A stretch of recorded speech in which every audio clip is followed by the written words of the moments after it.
This dish was cooked for gods, a theft that angered Olympus.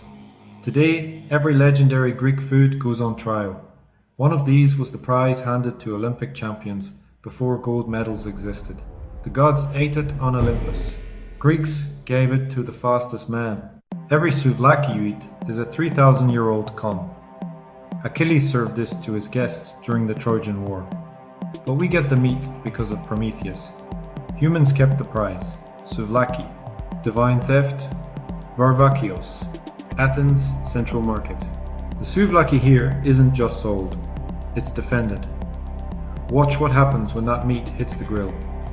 That immediate burst when fat meets heat, that began far before Athens was a democracy. Homer wrote about souvlaki in the Iliad. Achilles cooked obeliskoi meat on skewers for his guests. The first souvlaki in recorded history, made by the greatest warrior in Greece, in the middle of a war, but the reason humans get the meat at all, that's Prometheus. He divided the sacrifice. To Zeus, the bones, dressed in fat to look like the prize. To humans, the actual meat. Hesiod wrote it in the Theogony. Zeus knew. He was furious. The trick was already done. Every souvlaki you've ever eaten is a 3,000-year-old Titan's con, still running. At scale, the pita must be grilled on the same fat as the meat, so it absorbs the char and the fat simultaneously. Athens wraps it in pita. Thessaloniki eats it off the skewer. Either way, you won't be disappointed.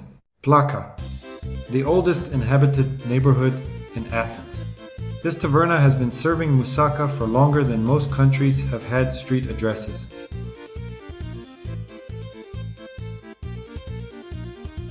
Three layers. Eggplant roasted in olive oil until it collapses into silk. Athena gave Greece the olive tree. Every drop is technically her gift. Lamb, slow cooked with cinnamon and allspice. And the bechamel so thick it holds its shape when the knife goes through it. The bechamel must be golden brown all the way to the edge. Pale means it wasn't rested, the center is still liquid, the layers slide. Golden means the sugars have set, everything stays where it belongs. Pale bechamel, it's a casserole. Golden, it's a masterpiece. Two gods wanted Athens. Poseidon struck the Acropolis with his trident and produced a saltwater spring. Athena knelt and planted an olive tree. The people chose the tree. Poseidon flooded the plain in fury, but the name had already been given, and from that first tree, every olive grove in Attica grew, which means every drop of Greek olive oil in every Greek dish begins with a goddess winning a city on a rock. The most recognized Greek dish in the world. In the Syri neighborhood, away from the tourist hustle, the queue is always Greeks. That's your signal. Watch that. Watch the moment the batter hits the oil. The expansion is immediate. The dough knows exactly what it's doing. That sweet smell, wafting from a corner of Syri, that is actually Loukoumades, God's Ambrosia. Imagine, you're in Olympia, 776 BC. The games have just ended. The fastest man in the ancient world stands before 50,000 people. The priest walks toward him, not with gold, silver, or bronze. With a bowl of these, the ancient poet Callimachus wrote it down in a work called The Vigil. He called them charisioi, little gifts, one of the first prizes awarded to Olympic victors, and the first mention of any dessert in world literature, the oldest sweet on record, given to the fastest human alive, to taste, for one moment, what the gods ate. That plate in front of you is the original gold medal, 2,800 years before the IOC put a gold medal around Usain Bolt's neck. They must be steaming when they reach your hands. The heat thins the honey so it soaks in. Cold Loukoumades are just fried dough. Steaming ones are what Callimachus wrote about. Melbourne, Chicago, Thessaloniki, Sydney.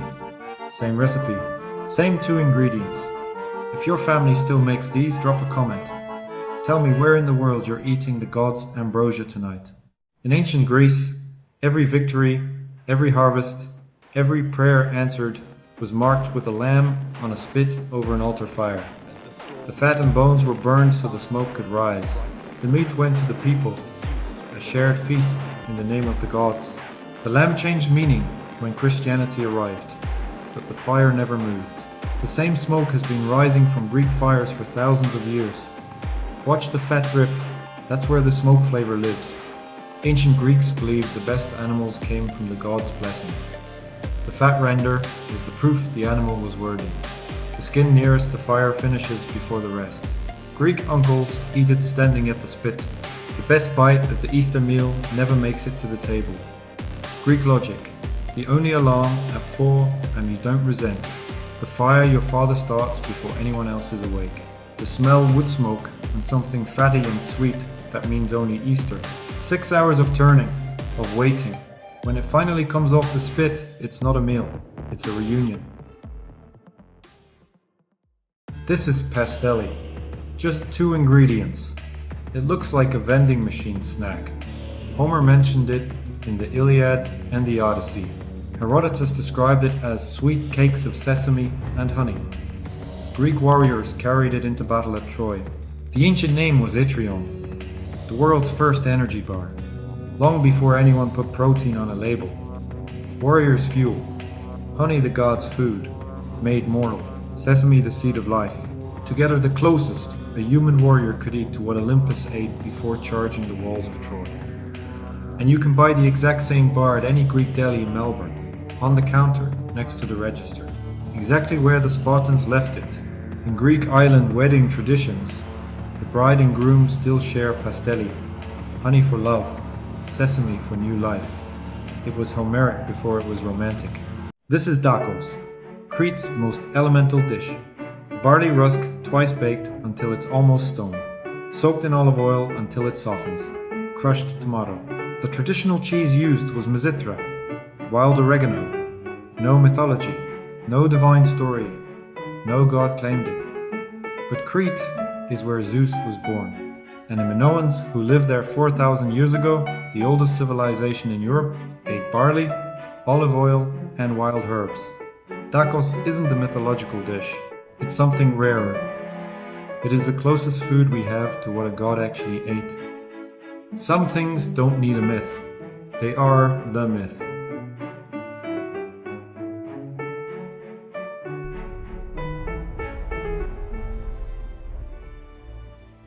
Prometheus gave humans fire. The Greeks used it to cook. Zeus kept the bones.